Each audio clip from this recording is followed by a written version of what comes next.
The United States and Canada share the longest undefended border on Earth, a fact often repeated as a symbol of trust rather than geography. And for nearly 2 centuries, that border has represented one of the most stable, mutually reinforcing partnerships in modern international history. A relationship so deeply embedded in daily economic life that most Americans rarely notice it at all until now, because in the opening days of January 2026, that stability has been shaken not by war, not by a financial collapse, but by rhetoric so aggressive that it has forced both nations to confront a question that once seemed unthinkable: whether the United States still understands or even values the economic reality that binds North America together. President Donald Trump has made a claim that cuts directly against decades of policy, planning, and industrial design, insisting repeatedly that Canada depends entirely on the United States while America has no meaningful reliance on its northern neighbor, a claim he has amplified with language that goes far beyond trade disputes, openly suggesting that Canada would be better off as America's 51st state and framing economic pressure as a legitimate tool to achieve that outcome.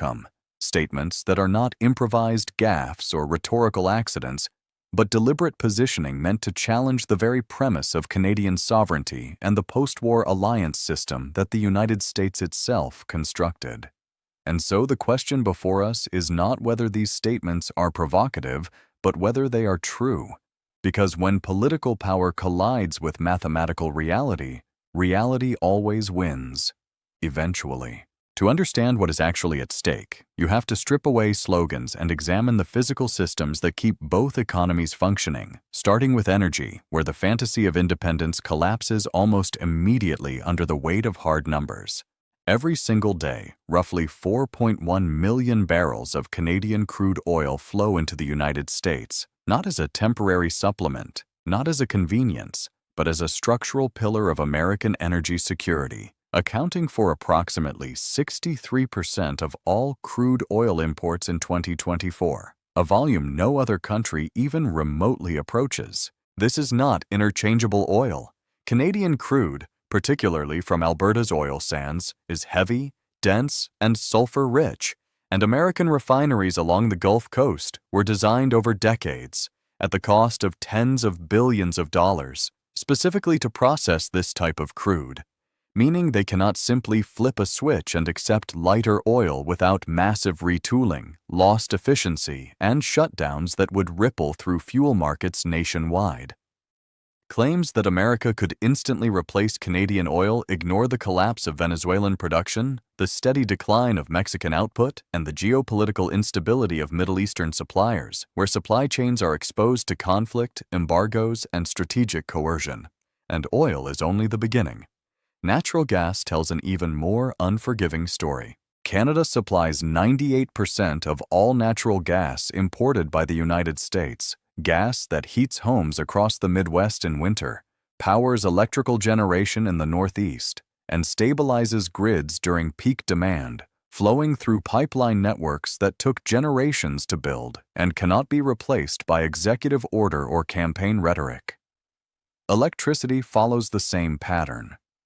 82% of all electricity imported by the United States comes from Canada, supporting grid stability in states like New York, Michigan, and Minnesota, not as optional backup, but as a critical component of normal operation, especially during extreme weather, when failure means blackouts, economic paralysis, and political fallout within hours. In 2024 alone, the total value of the bilateral energy relationship reached $151 billion, not because Canada exploited the United States, but because American utilities, businesses, and consumers made rational decisions based on reliability, proximity, and infrastructure compatibility.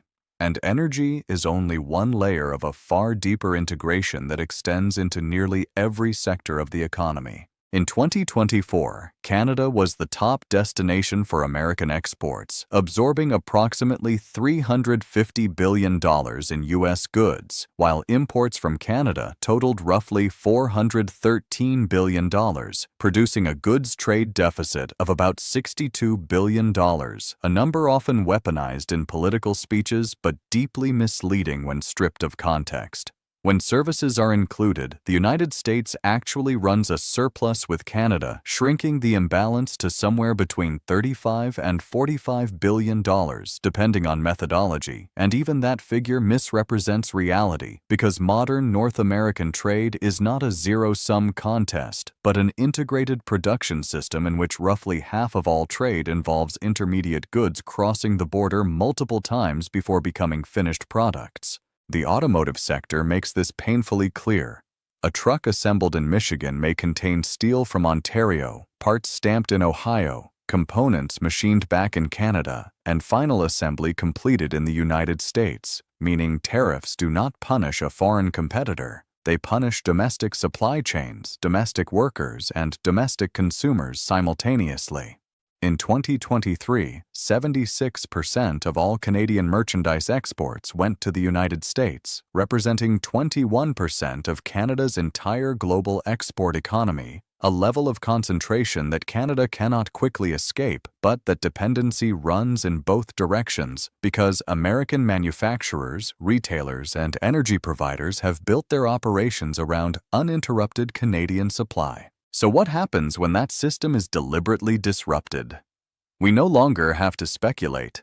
In early 2025, tariffs of 25% were imposed on Canadian goods, and by April, Canadian exports to the United States had fallen 26% from January levels, triggering layoffs, canceled investments, and economic contraction in export-dependent provinces like Ontario and Alberta.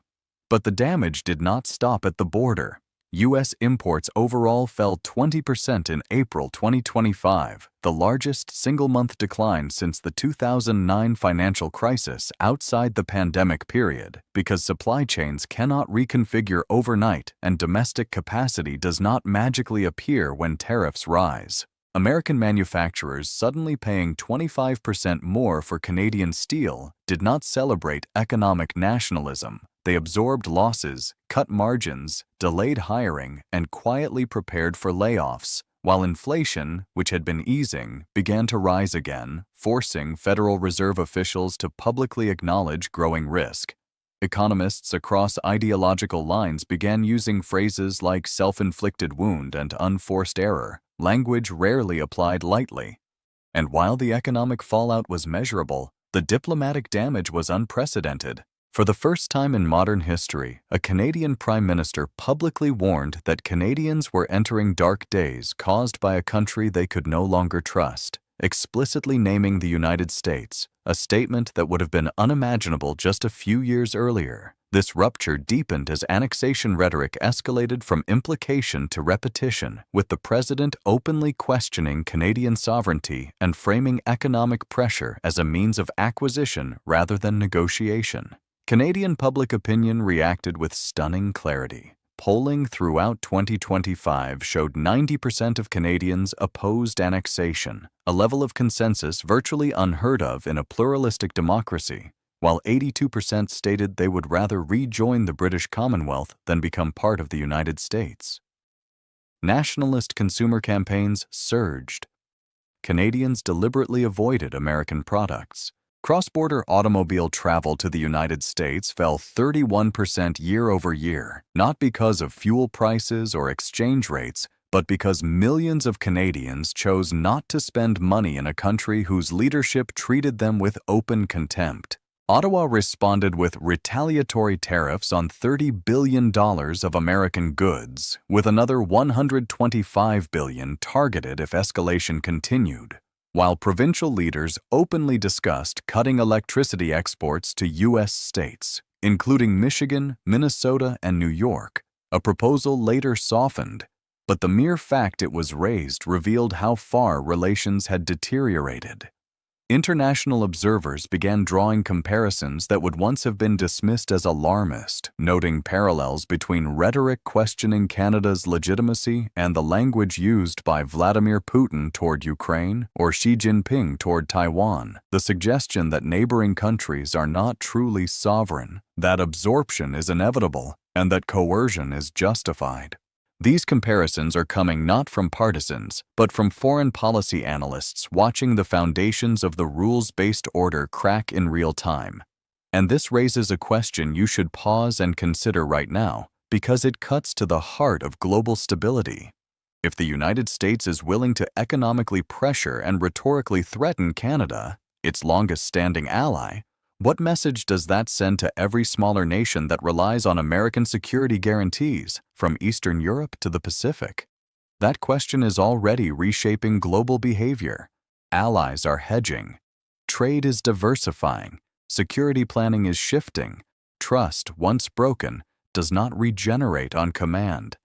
To test the central claim seriously, imagine for a moment that Canada halted energy exports to the United States tomorrow, not as a political likelihood, but as an analytical exercise. Gulf Coast refineries would need to replace 4 million barrels per day of heavy crude immediately, a logistical impossibility given global supply constraints.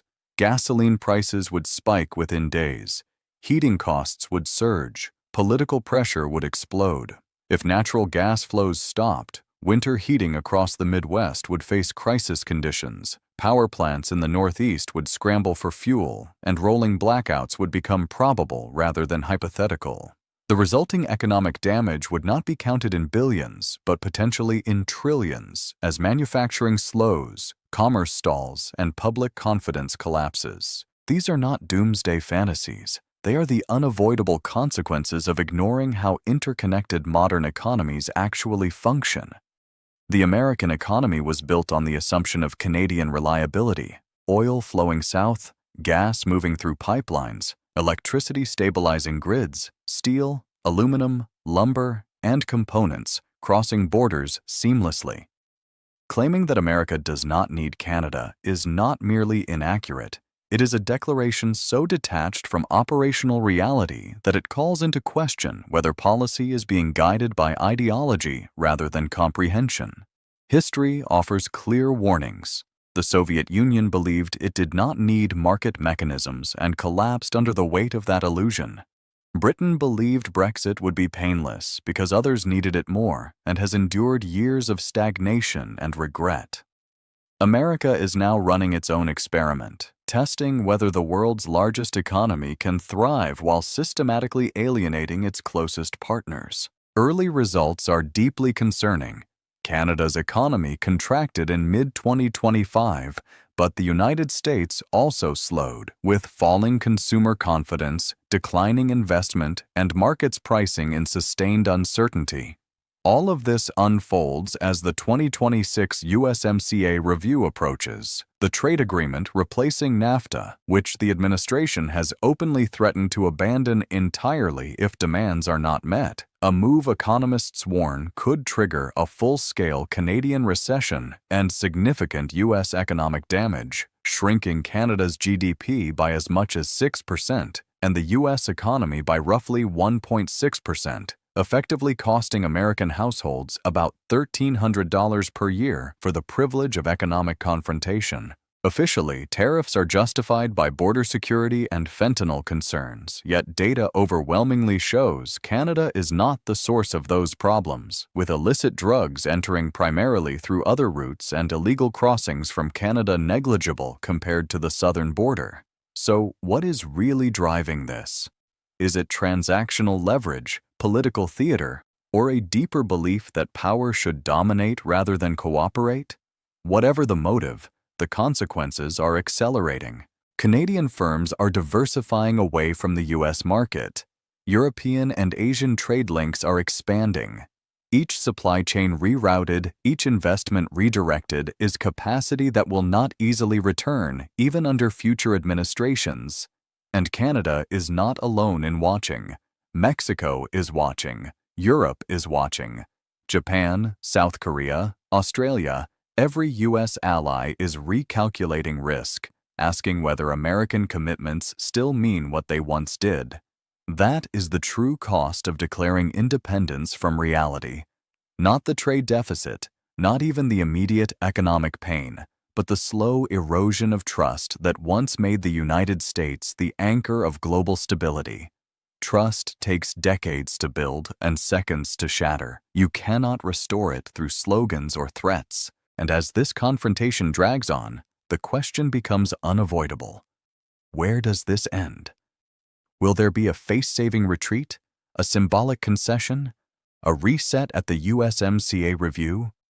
Or are we witnessing the deliberate dismantling of one of the most successful alliances in modern history, sacrificed to a narrative that collapses under basic arithmetic? When historians examine this period, they will not focus on speeches, but on numbers. 4 million barrels per day, 98% of gas imports, 82% of electricity imports, $350 billion in exports, figures that do not change because someone declares them irrelevant.